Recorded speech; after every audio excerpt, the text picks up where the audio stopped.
I think is really powerful about the ET group process is that it recognises complexity. So particularly working in health and care environments, what we're great at is relying on best practice and clinging to that scientific view of the world, and treating ourselves as experts who have the right answer. So what we like to do is define things as complicated and apply our best practice solutions, and we find that they don't work because often the situations are complex and best practice can't deal with that. And then the implications for us as individuals when we fail to make the difference that we intend to make, and the way that then feels, and we blame ourselves and we call each other incompetent, and the impact that has on our well-being and our ability to do great jobs and make a difference in their world, that's really really detrimental. So the fact that we can actually recognise complexity and step up and embrace that and deal with that, that's really empowering. So interesting what you're saying there about the importance of this complexity and how best practice doesn't address complex situations. And I think from part of our adaptive intelligence process, one of the key aspects focusing on this complexity side is how we put the person who's trying to address this challenge that they're looking at with this new adaptive intelligence, is we get them in the center of the issue that they're working on. But by putting them in the center, what part of the center are we talking about? It's the part of them that's the emotion. And in the ET group we define emotion as energy seeking purpose, which is really the energy that is going to influence and impact the situation and really help move it forward or retard it, depending on how we use these emotions.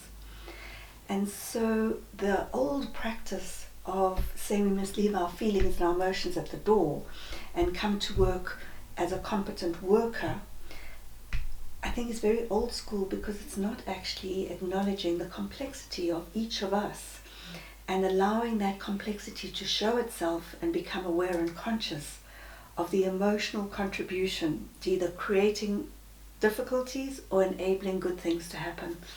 So this element of knowing and consciousness of self and the energy that's driving me, I think is one of the key aspects of our ET process. What's the most important part for you, Claudius? I think the most important part is embraced in what we call our process, that is complex adaptive intelligence.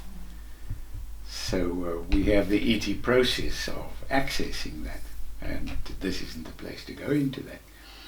But in this dynamic world where everything is speeding up, and it's speeding up because of the rapid communication processes and the interactivity right around the global environment, means that the world is incredibly dynamic and things become less certain, more volatile. And so adaptivity requires presence, and it requires the ability to move with process. Easiest thing to do is take a snapshot and then study all the fixed parts in the snapshot. But this is like watching a movie and responding to the movingness of it. So process becomes the key word.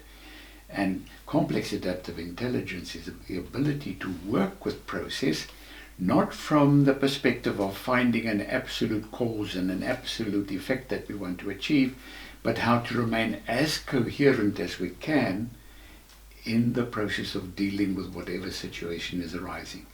That's the adaptivity, and that takes the intelligence. And I think that what we have to offer here is something that is so important in this world today, that is so increasingly dynamic.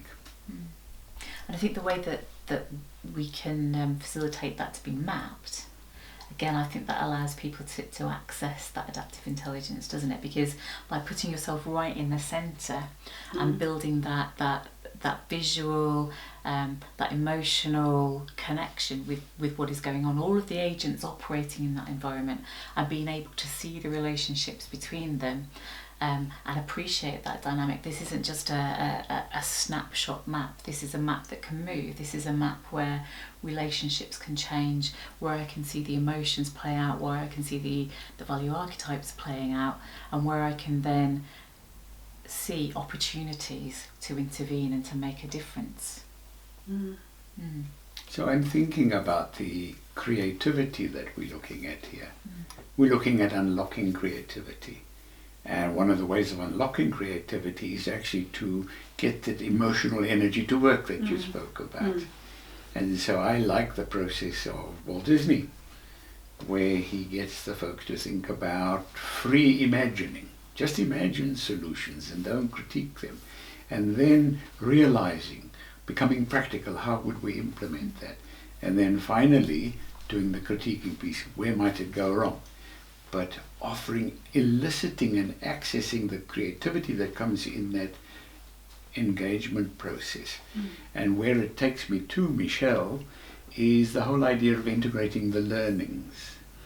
I think what you say about integrating the learnings, what is enabling of the integration, I think is so much of what you were saying, Jane, about them actually creating the map, putting yourself in the middle, and being able to observe that whole dynamic.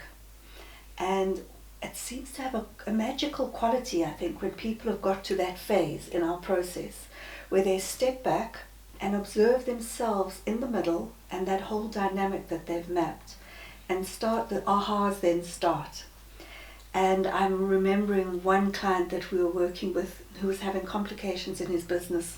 You probably remember him. You remember when he was struggling with how to get his business moving. He had good quality people with him, people who were close to his heart, they were his friends, but somehow this business was stuck. It wasn't bringing in the bucks that were needed.